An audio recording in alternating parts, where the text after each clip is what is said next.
Hi friends, welcome to Anshu's library. Today's topic is about vitamins.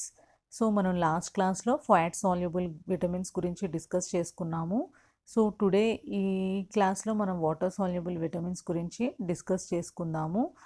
So before going to the class మనం biochemistry related topics like carbohydrates, proteins, lipids, minerals ఇలాంటి వాటన్నిటి మీద classes అనేవి చేయడం జరిగింది. నేను డిస్క్రిప్షన్లో లింక్స్ అనేవి ప్రొవైడ్ చేస్తాను. ఎవరికైనా కావాలి అని అంటే వన్స్ చెక్ చేసుకోండి. So not only biochemistry topics, environmental studies మీద దాదాపు ఒక 40 టాపిక్స్ అనేవి మనం వీడియోస్ చేయడం జరిగింది. సో మీకు ఆ లింక్స్ అనేవి కూడా నేను డిస్క్రిప్షన్లో ప్రొవైడ్ చేస్తాను. వన్స్ చెక్ చేసుకోండి. So let start the class water soluble vitamins. So the first water soluble vitamin, that is vitamin B1, is also known as thiamine. Thiamine is used for carbohydrate metabolism. So మన carbohydrate metabolism జరగాలి అని అంటే thiamine, this vitamin is very important, is very essential, necessary for nerve functioning, for appetite, for normal digestion. So మనకి nerve functioningకి మనకి vitamin B1 అనేది కావాలి. For appetite అంటే ఆకలి వేయడానికి ప్రాపర్గా మనకి డైజెషన్ జరిగి నార్మల్ డైజెషన్ అనేది జరిగి మనకి టైం టు టైం ఆకలి వేయాలి అని అంటే విటమిన్ B1 అనేది నెసెసిటీ అనేది ఉంటుంది. ఒకవేళ కనుక విటమిన్ B1 అనేది మనకి మైల్డ్గా లోపిస్తే బాడీలో which causes loss of appetite, అంటే ఫస్ట్ ఆకలి వేయడం అనేది తగ్గుతుంది. అండ్ ఫ్యాటిక్ అంటే కొంచెం మైండ్ మెంటల్ ఎబిలిటీ అంటారు కదా, అది లాస్ అవుతాం. అంటే కొంచెం తిక్కగా అలా ఉంటుంది ఫ్యాటిక్ అంటే. డిప్రెషన్, అండ్ డిప్రెషన్ అంటే వి నో దట్. అలాగే ఇరిటబిలిటీ, చాలా చిరాగ్గా ఉంటుంది. సో ఇవన్నీ కూడా మైల్డ్ డెఫిషియన్సీ వల్ల వచ్చే ప్రాబ్లమ్స్. అదే కనుక సివియర్ డెఫిషియన్సీ వస్తే విచ్ కాజెస్ బెరీ డిసీజ్ అనేది అరైజ్ అవుతుంది. సో ఇందులో కూడా wet beri and dry beri and infantile beri అలా 3 టైప్స్గా కేటగరైజ్ చేయడం జరిగింది. వెట్ బెరీ అంటే పాలీన్యూరైటిస్ అనొచ్చు, ఇన్ఫ్లమేషన్ ఆఫ్ నర్వ్స్ అనేవి ఇన్ఫ్లమేషన్ అంటే వాపు అనేవి వస్తాయి. సో దానివల్ల పెయిన్ అనేది స్టార్ట్ అవుతుంది. అదే డ్రై బెరీ అంటే oedema, swelling, disturbance of heart బీట్లో మనకి డిస్టర్బెన్స్ అనేది వచ్చింది. అలాగే ఆడిమా అంటున్నాము, ఇది కూడా లైక్ యాజ్ మజిల్స్, నర్వ్స్ అనేవి స్వెల్లింగ్ అనేది జరుగుతుంది. ఇన్ఫాంటైల్ బెరీ అంటే hoarseness that progress to a complete loss of crying. So అంటే ఏంటి, మదర్ నుంచి ఇన్ఫాంట్స్కి, అంటే మదర్ ఫీడింగ్ ద్వారా ఇన్ఫాంట్స్లో కనుక థైమిన్ డెఫిషియన్సీ వస్తే బొంగురు పోవడం అంటాం కదా, గొంతు అనేది.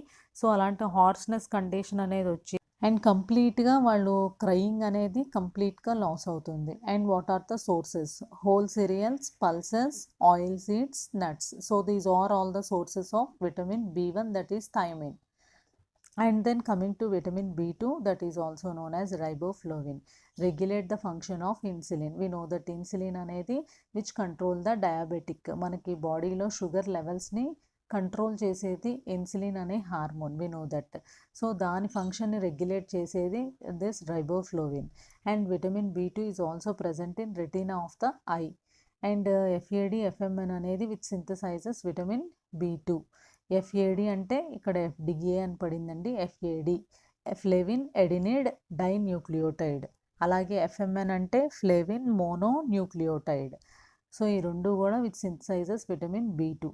సో ఒకవేళ కనుక రైబోఫ్లోవిన్ డెఫిషియన్సీ వస్తే which causes lesions on mouth. So మనకి నోట్లో కురుపులు లాంటివి వచ్చే ఛాన్స్ అనేది ఉంది. అలాగే బర్నింగ్ ఆఫ్ లిప్స్, పెదాలు అనేవి మనకు మొత్తం కూడా పొక్కులు లాంటివి వచ్చి మండుతూ ఉంటాయి. అలాగే ఐ ఫోటోఫోబియా, అంటే మనం లైట్ని సరిగ్గా చూడలేము డెఫిషియన్సీ అనేది వస్తే విటమిన్ B2 అనేది.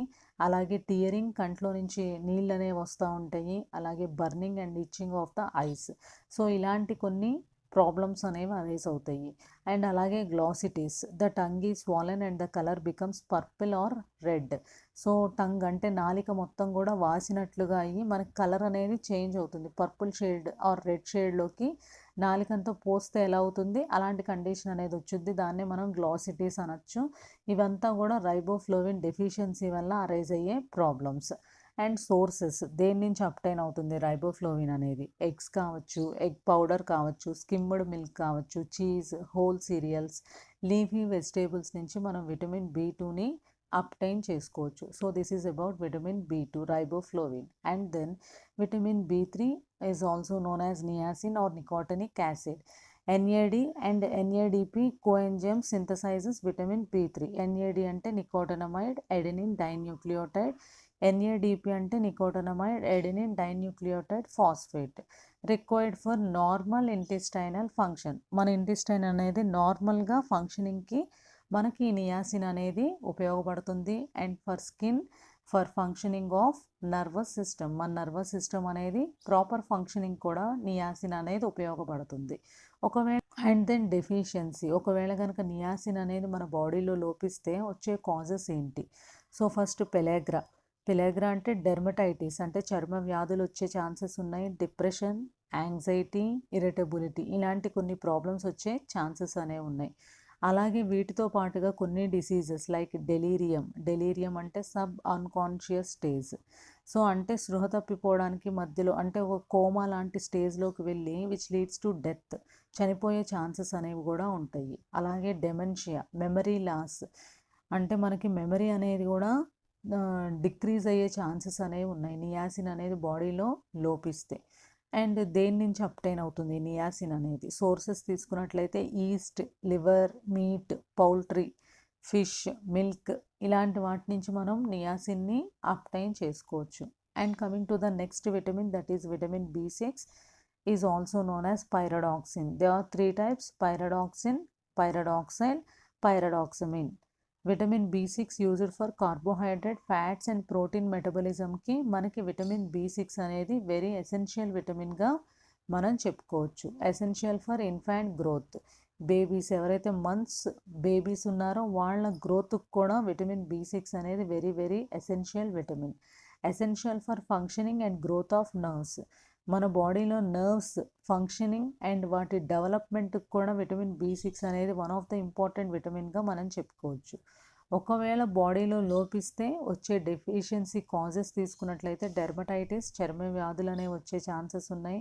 అలాగే న్యూరోపతి, అంటే నర్వ్ డిజార్డర్స్ అనేవి వస్తాయి. అలాగే గ్లాసైటిస్, ఇందాకే చెప్పుకున్నాం. గ్లాసైటిస్ అంటే మనకి నాలిక అనేది రెడ్డిష్ కలర్లోకి టర్న్ అవుతుంది. అలాగే సో చీలియోసిస్ అంటే కూడా లైక్ యాజ్ గ్లాసైటిస్ లాగే మనకు మౌత్లో బర్నింగ్ సెన్సేషన్ అండ్ స్క్రాచెస్ అనేవి వస్తాయి. సో ఏదైనా వాట్ ఎవర్ మౌత్ అనేది మనకి పెయిన్ లాంటిది స్టార్ట్ అవుతుంది. అంటే గ్లాసైటిస్ కండిషన్ లాగే ఒక ఇన్ఫ్లమేషన్ వచ్చి రెడ్ కలర్లోకి టర్న్ అయ్యి అక్కడ బర్నింగ్ అనేది స్టార్ట్ అవుతుంది. సో విటమిన్ B6 అనేది మనకు దొరికే ఫుడ్స్ తీసుకున్నట్లయితే dried yeast, germ oil, milk, ఫిష్ని మనం సోర్సెస్గా చెప్పుకోవచ్చు. So this is about vitamin B6. And coming to vitamin B12, that is cobalamin. Cobalt is present. And vitamin B12 is used for maturation of RBC maturation ki development ki vitamin B12 అనేది it is very essential vitamin required for normal functioning of bone marrow and functioning of nervous system. So మనకి నార్మల్గా మనకి bone marrow ఫంక్షనింగ్కి and nervous system ఫంక్షనింగ్కి and maturation of ఆర్బీసీకి vitamin B12 అనేది very very essential. So very important vitamin in the body. High capacity of absorption of carbohydrates and water.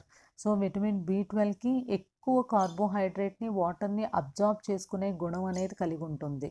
ఒకవేళ కనుక deficiency vitamin B12 కనుక మన బాడీలో deficiency అంటే లోపిస్తే కనుక వచ్చే డిసీజ్ పెరినీషియస్ ఎనేమియా.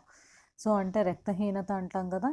సో అందులోనే ఒక టైప్ పెరినీషియస్ ఎనేమియా వచ్చే ఛాన్స్ ఉంది. అలాగే న్యూరలాజికల్ డిజార్డర్స్ అంటే నర్వ్ రిలేటెడ్ ప్రాబ్లమ్స్ వచ్చే ఛాన్సెస్ అనేవి ఉన్నాయి.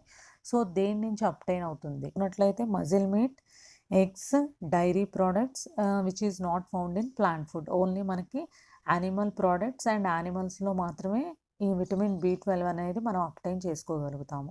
So this is about vitamin B12. And then coming to the next vitamin, that is vitamin H, is also known as biotin, sulfur containing vitamin గా మనం చెప్పుకోవచ్చు. And the coenzyme required for fat synthesis and amino acid metabolism. So ఇక్కడ మనం ఒకటి చెప్పుకోవాలి, egg వైట్లో ఉండే ఒక ప్రోటీన్ దట్ ఈజ్ ఎవిడిన్. సో ఈ ప్రోటీన్ అనేది మన బాడీలో కనుక వచ్చినట్లయితే, మన బాడీలో కనుక ఎంటర్ అయినట్లయితే it causes deficiency of biotin. So మనకి బాడీలో బయోటిన్ అనేది లోపించే ఛాన్సెస్ అనేవి ఉన్నాయి. ఎప్పుడైతే ఆ ఎగ్ వైట్ ద్వారా ఎవిడిన్ అనే ఒక టాక్సిక్ ప్రోటీన్ కనుక ఎంటర్ అయినట్లయితే it causes deficiency of biotin.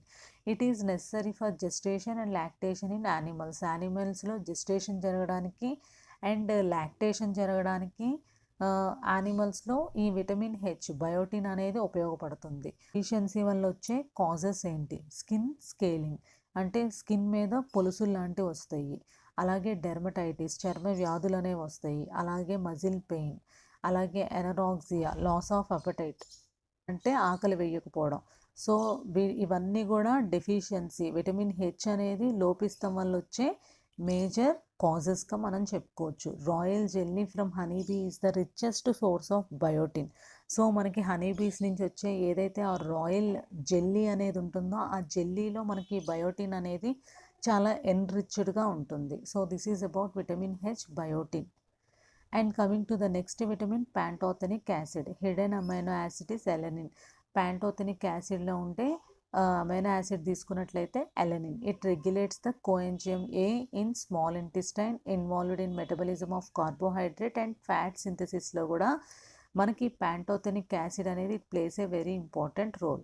ఒకవేళ ప్యాంటోథెనిక్ యాసిడ్ అనేది కనుక మన బాడీలో డెఫిషియన్సీ వస్తే, లోపిస్తే కనుక which causes headache, fatigue, body weakness, sleeplessness that is insomnia అంటాం మనం, అలాగే నాసియా, ఇలాంటి కండిషన్స్ అనేవి అరైజ్ అయ్యే ఛాన్సెస్ ఉంటాయి. మన బాడీలో లోపిస్తే నిద్ర పట్టకపోవడం అంటాం కదా, ఇన్సామ్నియా అంటాం కదా, అలాగే వీక్నెస్, ఫ్యాటిక్, హెడేక్, ఇలాంటి జనరల్ కండిషన్స్ అనేవి అరైజ్ అయ్యే ఛాన్సెస్ అనేవి ఉన్నాయి. సో దేని నుంచి అప్టైన్ అవుతుంది pantothenic acid? Mushrooms, avocados, broccoli, egg yolk, yeast, skimmed milk, sweet potatoes, ఇలాంటి వాటి నుంచి మనకి ప్యాంటోథెనిక్ యాసిడ్ అనేది మనం అప్టైన్ చేసుకోవచ్చు.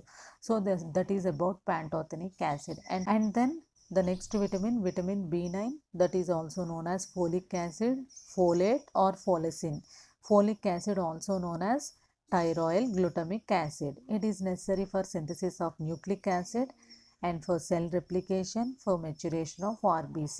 Very important vitamin which plays a very important role in the body.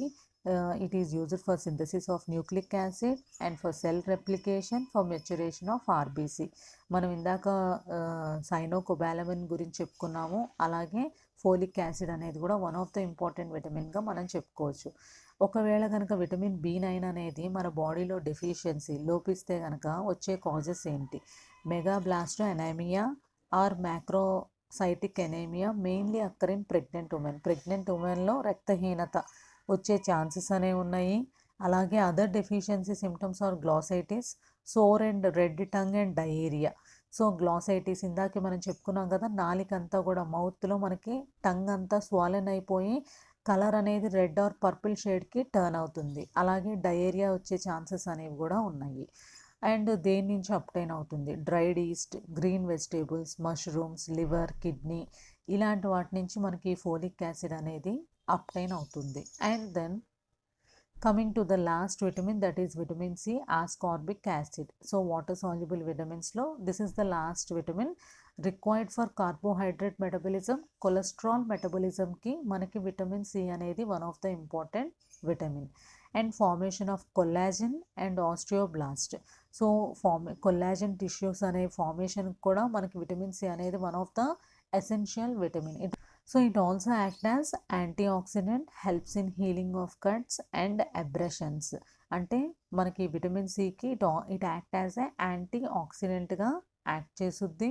And దీనికి ఎలాంటి ప్రాపర్టీ అనేది ఉంటుంది? ఎక్కడైనా మనకి దెబ్బలు తగిలినా, ఏదైనా కట్స్ అనేవి ఉంటే దాన్ని మొత్తం కూడా ఆ వుండ్ని మొత్తం హీలింగ్ చేసే ప్రాపర్టీ అనేది కలిగి ఉంటుంది విటమిన్ సి. ఒకవేళ విటమిన్ సి కనుక డెఫిషియన్సీ వస్తే వచ్చే disease scurvy disease, spongy bleedy gums, haemorrhage in body tissues, అలాగే pyorrhoea, loosening of teeth and bleeding of gums. Scurvy అంటే వి నో దట్ మనకి మొత్తం లిప్స్ అంచుల దగ్గర మొత్తం కూడా పగిలినట్టుగా అవుతుంది, బర్నింగ్ అనేది స్టార్ట్ అవుతుంది లిప్స్ అంతా కూడా. అలాగే స్పాంజీ బ్లీడింగ్ గమ్స్, టీత్ మధ్యలో నుంచి రక్తం అనేది కారుతూ ఉంటుంది. అలాగే పయేరియా అంటున్నాం, లూజనింగ్ ఆఫ్ టీత్ అంతా కూడా వీక్ అయిపోయి బ్లీడింగ్ ఆఫ్ గమ్స్, అక్కడి నుంచి రక్తం అనేది కారుతూ ఉంటుంది. సో ఇలాంటి కొన్ని కండిషన్స్ అనేవి విటమిన్ సి కనుక లోపిస్తే మనకి ఇలాంటి కండిషన్స్ అనేవి రైజ్ అవుతాయి. సో సోర్సెస్ తీసుకున్నట్లయితే మనకు తెలిసినవే citrus fruits, cabbage, guava, green pepper, ఇలాంటి వాటి నుంచి మనకు విటమిన్ సి అనేది అప్టైన్ అవుతుంది. So that is about vitamin C, ascorbic acid. So these are all water soluble vitamins, very important. Thank you. I hope you understand this class. If you want to see more videos in my channel, subscribe to my channel. Thank you.